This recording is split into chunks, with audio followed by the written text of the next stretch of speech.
So good morning, students. In this session, let us know about the pattern and what are the materials used for patterns and what are the different allowances are normally given to the patterns. Now, first, let us start with the what is a pattern. So a pattern is an element used for making cavities in the mold. A pattern is an element used as for making cavities in the mold. So a pattern is to be a model of the a part to be manufactured. So a pattern is used to make a mold or cavity in a molding sand. Thereby into the mold, the molten metal is poured and to form the desert form of castings. Normally, the patterns are made slightly larger than the desert casting. So, which is due to the some allowances, normally maybe shrinkage or machining allowances. Now, what are the materials normally used for making patterns? Before that, what are the criteria on the basis of which the materials are selected? First, service requirements. So, first, quantity. How much quantity the castings are manufactured? There is one criteria. Then, in what quality the castings are expected? Then, the complexity of the geometrical shape, that is the intricacy of the shape of the castings. So, these are the service requirements by which in the metals are selected. Then, the cost wise, whether the material of the patterns is cheap or more costlier, then it is repairable. Again, next point is the some industries always keep updating the designs. So there is a chance for design change in the pattern. So there is also should be a space for design change in the pattern. So the pattern also should be have the possibility for the design change, and also the symbol in design for each of the manufacturer, and the light in weight, possibility of repeat order, and during the handling it should be strong enough to withstand the any rough handling, and it should be stable dimensionally, and in the pattern material should be easily worked and shaped. So these are some common factors by which the pattern materials are selected. First, the material is wood. So it's a very important material, and normally the wood material should be properly dried and seasoned. It's a very important point. If not properly dried or seasoned, it may damage in the subsequent periods. So the moisture should be less than 10%. So the moisture in the wooden material should be less than the 10%, because it may create a warping or distortion in the wooden material during the casting. So what are the merits of the wood patterns? One is the easy to work. As we know, the wooden materials are normally workability is very easy and readily available, and we can make various shapes by using the wooden materials, and also it weighs less, and also some paints or varnishes can be easily applied on the wooden patterns.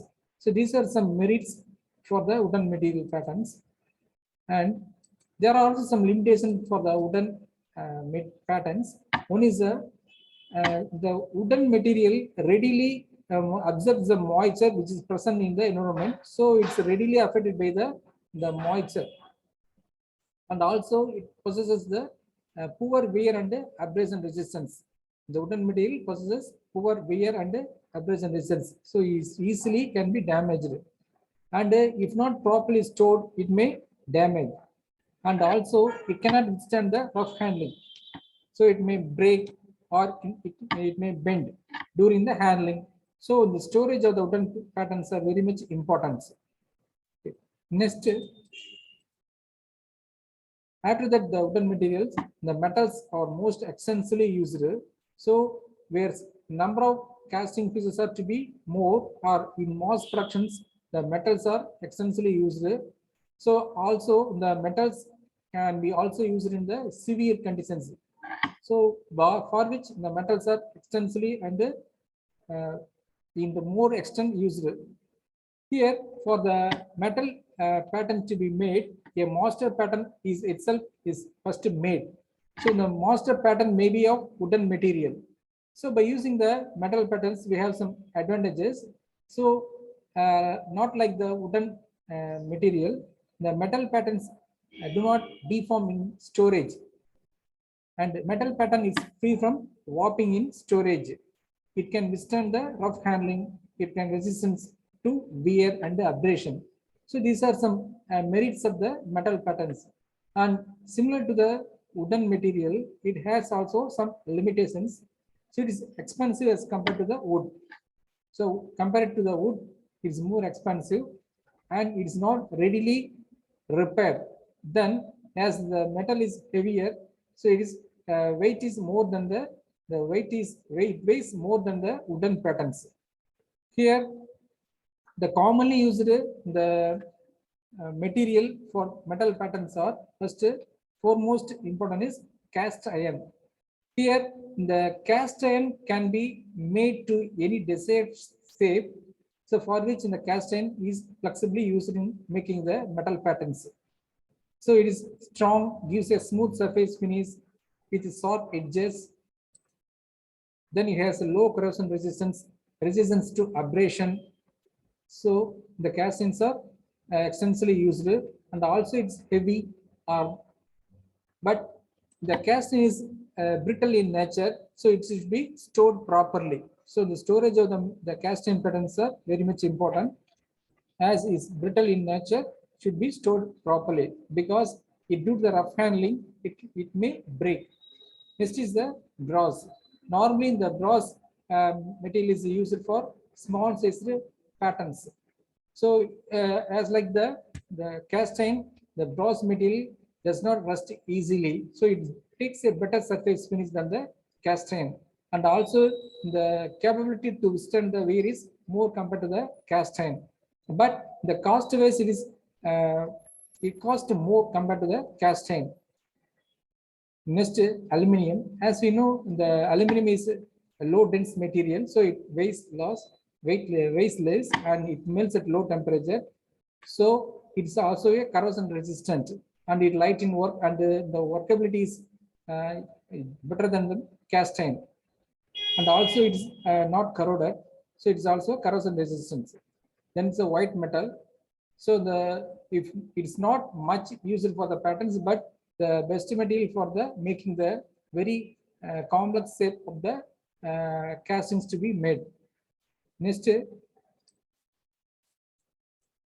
plastics. So the reason for the past 30 years, the plastics find the extensive way by which in the patterns are made. So it's also called a modern pattern material.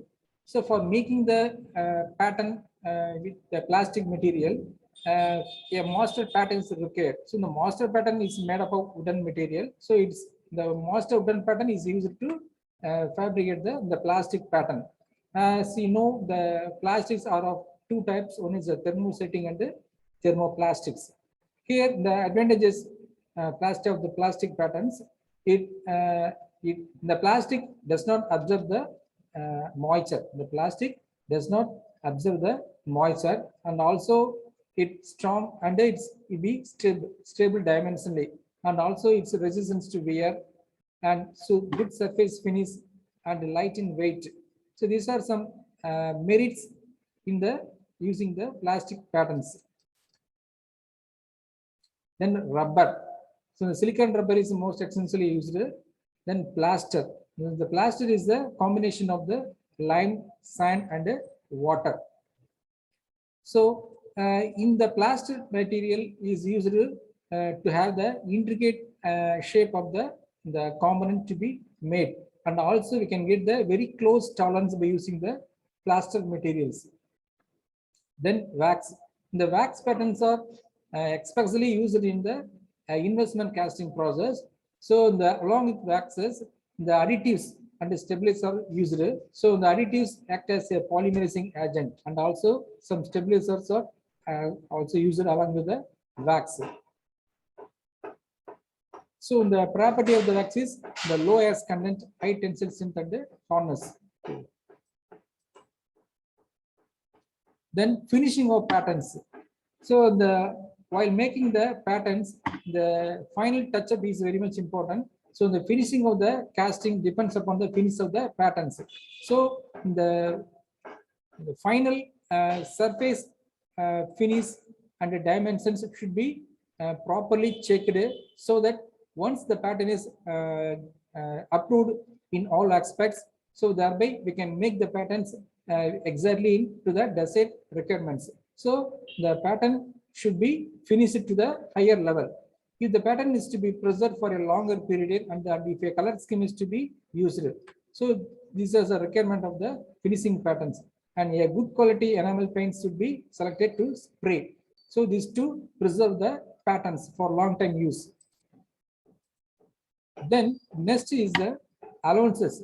So while making the patterns for castings, some allowances are normally provided.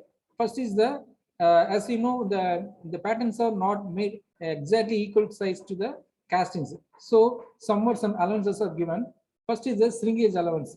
So as the molten metal from the furnace is poured into the cavity of the mold, so the molten metal as the time passes solidifies and cools, so it readily shrinks. So it shrinks. So due to the shrinkage, we have to make some allowances in the pattern making. This is called the shrinkage or contrast allowance to overcome the shrinkage problems. Okay. So but normally all the metals have don't have the same proportional shrinkages. So it differs from metal to metal. So normally a marker is used for shrinkage allowances provision. So for example, in the cast iron, the shrinkage is 10 millimeter per meter. So 10 millimeter shrinkage is allowed assumed per meter. Similarly, the steel 20 millimeter per meter and brass 15 millimeter per meter for examples. Okay, these are the shrinkage allowances. Then machining allowances. Many of the castings in some machine assembly requires further machining. Some castings require only the cleaning and the grinding and shard blasting. But apart from that, some castings are requiring machinings to have the desired size and shape and to with the dimensional accuracy. So it requires some further machining. So for the machining, some extra metal is provided to the pattern. So the extra amount of metal provided on the surfaces to be machined is called the machining allowances. Okay, yeah. And the mold is made either manually or with the use of the machine molding. So for manual molding or hand molding, the allowance is somewhat higher than the size provided with the compared to the machine molding. So the machining allowances depends upon the type of metal is used and the shape of the component to be manufactured and the method of molding. So these are some parameters determine the machining allowances. Then draft or taper allowances. Just to look at the diagram. So during making the mold in the box, while removing the pattern from the sand, there is a chance for the damaging the mold surface of the sand. So by providing the taper or draft allowances, the pattern can be removed safely without damaging the cavity surfaces. Okay, yeah. So let us have what is draft allowances. So when the pattern is drawn from mold, there is always some possibility of injuring or damaging the edges of the mold. So here the danger is greatly decreased if the vertical surface of the pattern are tapered inwards slightly. So the inward taper is normally 1 to 3 degree. And shake allowances nested.